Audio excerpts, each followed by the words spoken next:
32 minutos pasan de las 10 de la mañana. Sigue la temperatura en 23 grados 3 con un pronóstico de un día soleado. Ya nos vamos a meter en la primera entrevista de este viernes 22 de noviembre porque ya está en línea y le agradecemos por la comunicación a la diputada nacional de la UCR por Mendoza, Pamela Verasay. ¿Qué tal, diputada? Aquí Gonzalo Del Monte y Mayra García la saludan. ¿Cómo estás, Mayra, Gonzalo? Un saludo a la audiencia, gracias por la comunicación. Muy bien, muchas gracias a vos por atendernos. Consultarte primero, sé que habías estado bastante, trabajando bastante con el tema de ficha limpia, finalmente no pudo salir. ¿Pensás que va a terminar este año con alguna novedad de ese tema? Espero que sí. De hecho, hemos presentado una nota citando nuevamente a una sesión para discutir ficha limpia en la semana que viene, el día jueves. Esto ya no sé si lo han conocido ustedes porque la nota ingresó, no sé si ayer en la tarde o esta mañana a primera hora. Sí. Mirando sobre todo la votación, si ustedes tienen presente el número que faltó para alcanzar el quórum para poder tratarlo, fue un diputado. Claro.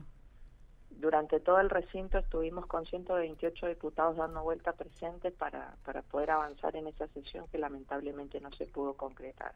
Con lo cual creo que es momento de dejar de lado las especulaciones, porque la verdad es que ficha limpia no excluye a nadie, no proscribe a nadie, simplemente se trata de poder darle transparencia y de nuevo una cuota de confianza a las instituciones de la Argentina, ¿no? Digo, si los argentinos hoy piensan, el 80% de los argentinos piensan que el problema que tiene que tienen las instituciones es la corrupción, ¿por qué no discutir ficha limpia intentando subir el estándar para la política, ¿no? Estamos hablando de algo nada más y nada menos que transparencia, honestidad, un compromiso ético, ¿no? Para quien es presentado como candidato, sea representando al ciudadano, o en el caso de Mendoza, que por ejemplo desde el año 2020 sancionó su ley, y aplica inclusive a los funcionarios, los que tienen responsabilidad de administrar los recursos públicos.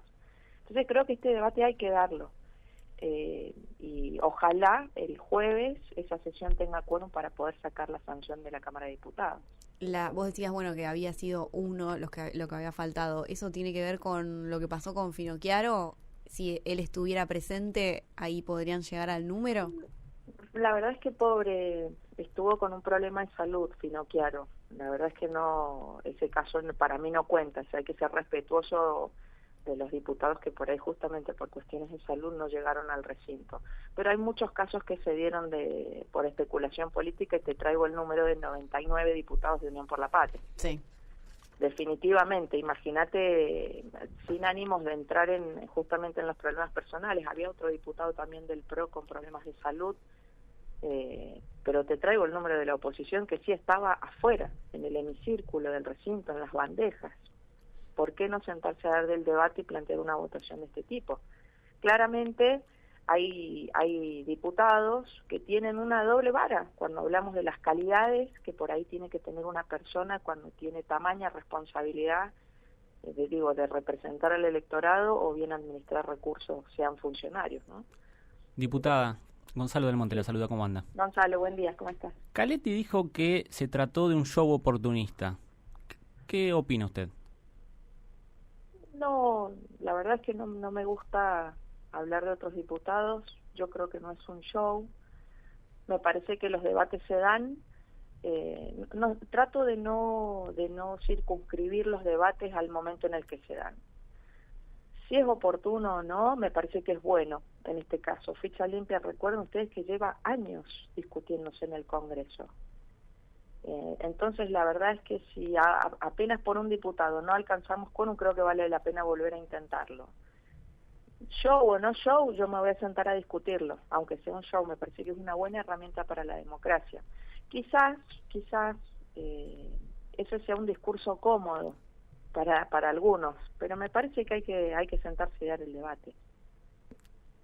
Diputada, y en el tema de agregar otros puntos, porque algunos de la oposición decían que tal vez no tenía que ser solo por algo de alguna cuestión de corrupción o demás, sino que también por otro tipo de delitos.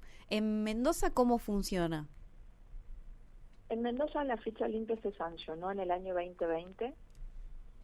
Como te digo, ya se implementó en las elecciones que le siguieron. Justamente la diferencia con el proyecto nacional es que abarca a los funcionarios. Esa fue una propuesta en la legislatura y fue tomada, y además tiene mayor cantidad de delitos. El que vos mencionás, delitos sexuales, está incluido como uno de los que hace que la persona no pueda ser candidato en la elección o funcionario. Y el otro punto también diferenciable es en la instancia de la condena, ¿no? Que eso fue un gran debate. Sí. A nivel nacional, sí hablamos de sentencia firme, en qué instancia, para no afectar el derecho de inocencia o de defensa. En el caso de Mendoza es distinto, basta con que tengas una sentencia firme para que inmediatamente no puedas presentarte como candidato o puedas ser considerado funcionario. Claro. Me parece que es algo sano, y en definitiva es también un llamado de atención para acelerar los procesos judiciales, ¿no? Bien. En esta instancia. Con respecto al tema de las PASO, Sí. ¿se tienen que eliminar como plantea el gobierno? Gran debate, ¿no? Ingresaron ayer los dos proyectos que forman parte del capítulo de lo que el gobierno planteaba como reforma electoral en bases. Ustedes no se olviden que esto arrancó en diciembre. Había un capítulo que no solamente hablaba de eliminar las primarias, también hablaba de financiamientos de partidos, que son los dos proyectos que han ingresado ayer en la tarde. La verdad es que yo estoy estudiando sobre todo el de financiamiento de partidos. Eliminación de las primarias, que me preguntás si hay que eliminarlas o no, a mí me parece que de momento pueden ser mejoradas las primarias. Porque un poco el argumento que se usa para si sirven o no sirven, cuántas veces hay que ir a votar, me parece que es una herramienta de suma transparencia y que garantiza que los candidatos sean elegidos. Digo, ¿qué mejor garantía que un candidato sea preseleccionado por la ciudadanía y no por una mesa chiquita de un partido? ¿Cuál es el problema que se confunde quizás aquí? Que una de las cuestiones que podría ser eliminada es cuando no haya competencia, justamente. Escuchaba a algunos que hablaban de el dinero que se gasta en una primaria que actúa como gran encuesta previa a la general de octubre. Bueno, esa instancia pasa porque no se usa justamente como herramienta de competencia, sino como una previa. Bueno, quizás ese sea un punto a modificar de las primarias. Sí. Que si no hay competencia en algún distrito tengan la posibilidad de que no haya primaria. Quizás Claro. Otro punto a revisar sea los plazos entre una elección primaria y una elección general. Me parece que hay varios puntos para mejorar, de hecho inclusive la propia competencia interna en una ejecutiva. Ustedes recordarán que se discutió inclusive que sea competencia de un presidente y el que pierda, o sea, el segundo en una primaria puede acompañar en la fórmula. Digo, hay otras cuestiones que pueden enriquecer la primaria. A mí no me parece conveniente eliminar las primarias, siendo que es una gran herramienta para democratizar la vida de los partidos y la oferta electoral. Sí creo que podemos mejorarlas, es así. Me parece que es válido el debate. Como te digo, yo estoy leyendo el proyecto. El Código Electoral ha sido modificado hace poquito. Ustedes recuerdan que sacamos boleta única papel hace menos de un mes, y de nuevo estamos introduciendo modificaciones en una ley, que son dos tipos de modificaciones. Una es las primarias y otra es la que está en estudio, que es el financiamiento de los partidos. En ese caso, sí. Si llega a salir, debería salir este año en extraordinarias, porque en general siempre no se modifican las reglas electorales el año electoral, o por lo menos eso se suele. Eso es más de costumbre. Sí. Que porque exista algo restrictivo. Claro. La verdad es que uno puede discutir el sistema electoral en cualquier momento. Generalmente se acostumbra a que no sea año electoral para que uno el sistema institucional democrático encare su elección con reglas claras y ordenadas. Además, por tiempos de la justicia electoral, ¿no? Para ordenar todo el proceso de empadronamiento, bueno, todas las cosas que lleva a convocar una elección. Pero la verdad es que no hay una restricción legislativa en materia de tiempo, ¿no? Para discutirla. Extraordinarias, Recuerden que el 30 de noviembre es el último día que el Congreso actúa como cuerpo y a partir de ahí el Ejecutivo puede o prorrogar las sesiones ordinarias o bien, como se ha puesto en los medios, convocar a sesiones extraordinarias con un temario acotado. Discutirlas en la época extraordinaria dependerá del decreto que envíe el gobierno con los temas que quiera tratar en ese periodo, ¿no? Reforma electoral, está dando vuelta al presupuesto, la ley de leyes, digo, algo que ha pasado desapercibido atrás de Ese esa tema, reforma. diputada, ese tema me interesa. ¿Ve viable que se reflote en las próximas horas la discusión del presupuesto que el gobierno decidió congelar el martes pasado? Espero que sí. Ayer nosotros desde el bloque le pedimos al presidente de la comisión, al diputado José Luis Esper, que retomemos el tratamiento en comisión de la discusión del presupuesto. Ustedes saben que durante estos días, luego de haberse suspendido la última comisión para poder dictaminar el presupuesto, los gobernadores también están trabajando en ese diálogo con el Poder Ejecutivo Nacional para discutir las partidas, los puntos, las propuestas que hacen a ese presupuesto equilibrado, porque definitivamente los reclamos que hay desde las provincias acompañan este equilibrio fiscal. De ninguna manera se rompe el déficit cero que plantea el gobierno nacional, que en particular desde Mendoza, te digo, lo acompañamos porque desde el 2014 que venimos equilibrando cuentas. Por ahí suena un poco cansador, pero la verdad es que Mendoza ha sido modelo en equilibrar cuentas y en reducción de gastos ociosos del Estado. Los planteos que se vienen discutiendo con el gobierno nacional hacen específicamente a los recursos liberados por asignaciones específicas que vuelvan a ser coparticipados por las provincias. Te voy a poner un ejemplo muy puntual. Cuando uno habla del impuesto a los combustibles líquidos, hay un porcentaje de esa recaudación que se destina al FONAVI, Fondo Nacional de la Vivienda. El gobierno claramente ha dicho que no es su jurisdicción construir viviendas. Ustedes recordarán esos textos, esas declaraciones. Entonces las provincias que han dicho, muy bien de acuerdo, si el gobierno nacional de acuerdo a su jurisdicción decide no construir casas, pues el porcentaje que se recaude en materia de FONAVI tiene que volver a la masa coparticipable en todo caso. Exacto. Son planteos que no tienen costo fiscal de ninguna manera y son planteos que hacen a la genuina coparticipación de los recursos. O vuelve a la masa coparticipable o hay que bajar el impuesto. Pero si no, entonces, digo, para hablar con claridad de cuáles son los puntos que están discutiendo los gobernadores hoy por hoy en esa mesa con el gobierno nacional. Ojalá que podamos en esta semana, y si no es en esta semana, el gobierno pueda poner el presupuesto en extraordinarias para que podamos seguir trabajando y la Argentina tenga el presupuesto. No nos olvidemos que es una herramienta de control, es una herramienta de administración y hasta hacia afuera es una herramienta de previsibilidad. Cuando uno presenta el presupuesto, presenta su plan de gobierno y su hoja de ruta.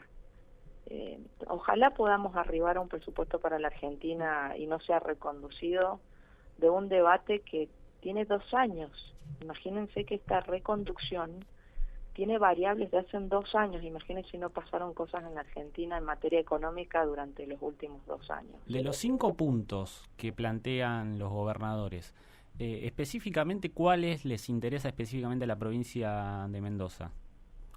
En realidad, hace poquito vi un proyecto sí, para redistribuir, digamos, lo que se destinaba de coparticipación para el funcionamiento de la AFIP, por ejemplo. Correcto. Mira, te refresco por ahí para el oyente cuáles son esos 5 puntos. Uno de ellos es, como puse el ejemplo, la recaudación del impuesto a los combustibles líquidos, que vuelva a la masa coparticipable en un 100%. El otro punto es justamente frente al anuncio de la disolución de la AFIP, ahora llamada ARCA, para la ciudadanía la AFIP se financia de toda la recaudación impositiva, salvo los derechos de exportación, se queda con el 1,9%. Si la AFIP no existe, pues esos recursos deberían volver a la masa coparticipable y lo que queda de funcionamiento del ARCA debería ser pagado por los recursos del Tesoro. Es un razonamiento lineal, que no tiene costo fiscal, insisto. Ese es el segundo punto en materia tributaria. Y el tercer punto es el 1% que la Nación se queda como fondeo para los adelantos del Tesoro, los famosos ATN. Estamos llegando a fin de año y la Nación no ha usado en su totalidad el 1% que se queda de la masa coparticipable. Pues, ¿qué se ha dicho? Lo que no uses, volvelo de nuevo a la masa de coparticipación para que sean los recursos, para pensarlos en recursos federales y las provincias puedan también disponer de esos recursos. Luego tenemos un cuarto punto que habla de las deudas que tiene el gobierno nacional del consenso fiscal que se firmó en el año 2016. Deudas, compensación de deudas que, te digo, eso no tiene costo fiscal porque se trata de compromisos que la Nación tiene que cumplir con las provincias de acuerdo al consenso que firmaron 22 provincias con el gobierno nacional que fue ratificado por el Congreso. Y el último punto, puntualmente va a las provincias que no han, que tienen sus cajas jubilatorias provinciales, ¿no? Ahí hay un tema de financiamiento, de flujo de fondos en donde la Nación no está transfiriendo las diferencias para poder enfrentar sus jubilados, ¿no? Pero ese sí sería, ese sí atentaría... Ese es muy específico, ese sí, no atenta. Ese puede ser, vos vas a preguntar si tiene costo fiscal el punto de la jubilación. Justamente se intentó poner varias veces en discusión eso en varios proyectos. Recuerdo el de jubilación, si mal no recuerdo, que uno de los artículos, creo que era el artículo 13, me parece, es prácticamente lo mismo. No sé si estoy equivocado o no. Correcto. No, es el mismo. De hecho, el número ha cambiado porque obviamente los meses han ido siguiendo, y cada caja ha ido acumulando su deuda con el gobierno nacional. Ese punto, si se quiere, es el que tiene que discutir el gobierno nacional con los gobernadores. Digamos, ese es el que genera más tensión. No, la verdad es que cuando hemos conversado en la previa, ¿no?, en este punteo del articulado del proyecto de ley que enviaron al Ejecutivo, a todos se los trató por igual. No te sabría decir qué prioriza el gobierno y cuál no, cuál es el más pesado, si se quiere, de los 5. Sí te puedo decir que cuando hablamos de recursos coparticipables, ninguno tiene costo fiscal, ninguno. Ninguno atenta contra el déficit.